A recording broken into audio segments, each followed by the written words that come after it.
And so what we have is the nickname of the doctor, who is going to be Kennedy's doctor. Max Jacobson is Dr. Feel Fine.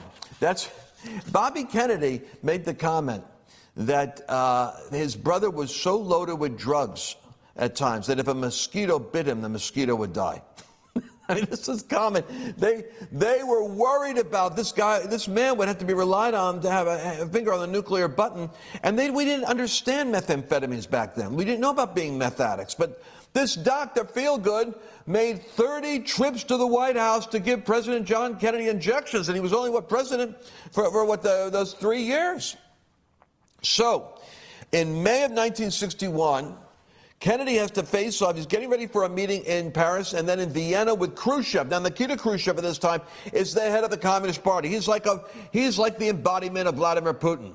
This is the guy that took his shoe off and was banging it on a table when he met with Eisenhower. He was a notorious showman, almost like a union mob boss, and very cocky and very ideologically possessed with the idea of communism and Marxism and capitalism and destroying America. So Kennedy, who is already in pain and needing Dr. Feelfine, he does a tree planting ceremony in 1961. Now, he can't let people know. It's a bit like Franklin Roosevelt. Never wanted people to see him with a wheelchair. He doesn't want people to know that he's got a back brace that makes it hard for him to move. He throws his back out at the ceremony. He contacts Dr. Feelfine. He says, I'm on my way to Paris and Vienna to meet with Khruschev. I need injections. Sure enough, the doctor gives him his amphetamine cocktail. Kennedy is pumped. He's ready to go. But here's what happens. There's always a crash. You know, like with a kid, you have sugar, then there's the sugar crash. First is the frantic, and then I remember I've been around children that get too much, they start crying, they get emotional. Then they have the crash. They fall asleep. They knock out. Well, Kennedy got the injections, and he needed another injection because the schedule got messed up. And you know what? Khruschev shows up late. Kennedy has to meet with him. Khruschev starts debating with him, and Kennedy is crashing. He is now in pain, and his speed is crashing. He's no longer in command. What he looks like is weak. He looks incoherent. He looks like, I'm sorry to say, he looks like a Joe Biden. You can see yesterday, I didn't want to bring the footage because in a way I have very mixed feelings about this, and this is where the pulpit in me starts to affect me, my years in ministry, because even though I'm in business and in media, my background's like Huckabee. I pastored for a while. And I watched Biden yesterday, and it was embarrassing because here's Boris Johnson, who never can put a sentence together any better than he can comb his hair. This guy's hair and his language is the most chaotic mess. It's like a Vegematic, takes his vocabulary and his hair. But he's talking around the table. He's introducing the G-7, and he introduces the South African prime minister, and he comes around, and then President Joe Biden, God bless him. You can see the guy, why people like him. He goes, hey, puts his thumbs up. You forgot the president of South Africa. And Boris Johnson says, he repeats his name. He looks up. He says, actually, I did introduce him. I just introduced him now. He goes, you did? And it's like everybody awkwardly laughs. And Boris Johnson puts his hand up to keep the president of the United States from further embarrassing himself with saying something like a senior moment. He says, let me just make sure that I have the agenda here for the news, because the news was there catching the moment of the faux pas. You're not going to see that played on CNN. You will catch it on various other sites. I think Wetfinger is where I found it. I don't know why they call it Wetfinger. It seems like a strange name for a site, but I looked there. But that's where I caught it. You got to go to Europe sometimes to find news on America. My point, you're saying the point. The point is, poor Jack Kennedy was jacked up on amphetamines, and he was crashing, and Khruschev, taking the measure of the American president, debated him. And Kennedy was weak. He was incoherent.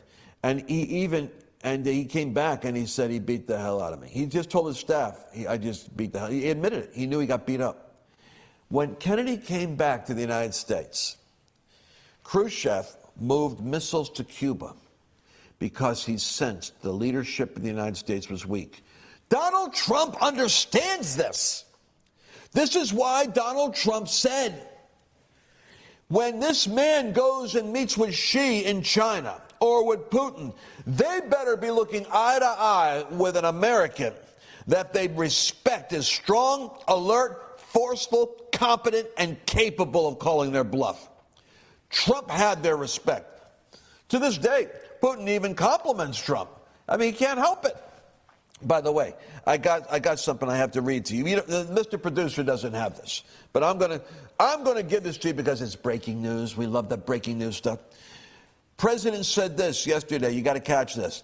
45th President of the United States regarding what's about to happen. I'm making a parallel here. JFK election stole. Not supposed to be there. Meets with Russia. Russia sees weak president. Puts missiles in Cuba. We almost end up in a nuclear war because the American leadership showed up weak, and it showed up wrong because it wasn't the American leader we were supposed to have. Did I make my point? As President Donald Trump says, I had a great and very productive meeting in Helsinki, Finland with President Putin of Russia. Despite the belated fake news portrayal of the meeting, Trump says the United States won much, including the respect. See, he knows the importance of that respect of President Putin and Russia because of the funny Russia hoax that paid for by the Democrat, crooked Hillary Clinton situation. The United States was put at a serious disadvantage by the Democrats with their fake news, a disadvantage that was nevertheless overcome by me. As to who do I trust?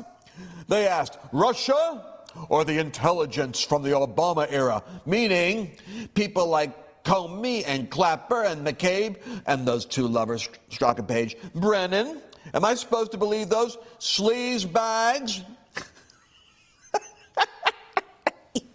Or Russia?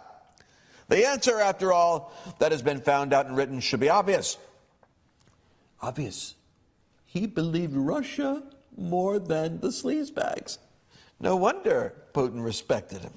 Our government has rarely had such lowlifes as he's working for it. Good luck to Biden. Good luck dealing with President Putin. By the way, my advice, don't fall asleep during the meetings. And please, just give him my warmest regards. I'm sorry to say, but that's exactly the kind of swagger you have to have if you're going to be dealing with a former KGB guy. This guy, Putin, listen, he's jailed his opposition. And Americans, we just so, we're like gaga. He jails his opposition if he doesn't kill them. I'm sorry to say, everyone who opposes him gets shot or killed, and this guy's in prison, then poisoned. He's no choir boy. But then look, I got 3 minutes left. Play. What do we got here, Mr. Producer? Do we have that segment on? Let's hear what we have on the video clip from Fox on what Biden's already given away. Oh, they got plenty of money, and they're going to have more and greater control over the price of oil on the world stage because of Biden and company. We're backing away from our energy greatness. Look, you kill exploration in the Arctic National Wildlife Refuge, but at the same time, Rosneft in Russia is undertaking a $170 billion oil and gas project that will produce enough oil to power the world for a year, roughly. So we're handing power and riches to Putin. We're already handing the guy the flipping pipeline. Now look, he shut down Biden's first act to appease the environmental terrorism of his own party. He shut down a pipeline, jacked up the costs of gas and energy and petroleum and production, because petroleum's used for all manufacturing and shipping. And so he hurts the American economy in order to appease wacko environmentalism, then turns around and where Trump stalled and held Germany, Merkel's feet to the fire on a pipeline with Russia that, by the way, undercuts the Ukraine and Poland, the nations that are our allies, and undercuts and hurts them so Putin can make. He's giving Putin $70 billion worth he's giving us taking away our energy preeminence and giving it to Russia, like Hillary did with uranium. And even at that, Putin stares at him and says, I'm going to eat your lunch. Whatever happened to the days of Donald Trump? So anyway, we got 1 minute and 34 seconds. Do we have how long is this Trevor Reed thing? We don't have time for that. I'm going to come back in a second. Do you know what Vladimir's doing? You're not even seeing this in the news because the news you can't. You got to come to stations like this. You got to come to broadcasts like this to actually know what the news is. Do you know that Putin has Americans locked up and in jail right now? When Donald Trump was president, I remember being at a prayer breakfast. He said, hey, have you noticed there's something like 20 Americans have come home from all these countries? Do you know why they're coming home from North Korea, from all these places? Do you know why? He says with a twinkle in his eye. He goes, I know why. Well, let's fill in the blank for the liberal media. Because they don't want to screw around with Donald Trump. That's why.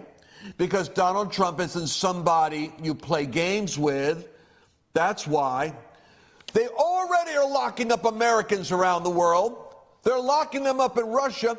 After we give away a pipeline, Putin says, I'm not impressed. Putin says, I want a one-on-one press conference where I can show the world what vitality and wit and charm and intelligence looks like. And I'm going to show what a dim-witted America you've got right now with this guy. America said, no, we're not going to have that. We actually showed our weakness in that we would not want to be on the same stage with Putin for fear there'd be a comparison and we'd look weak. But he's locking up Americans right now. Never would have happened in a Donald Trump era. Locking up Americans. We'll be right back to show you what he's doing.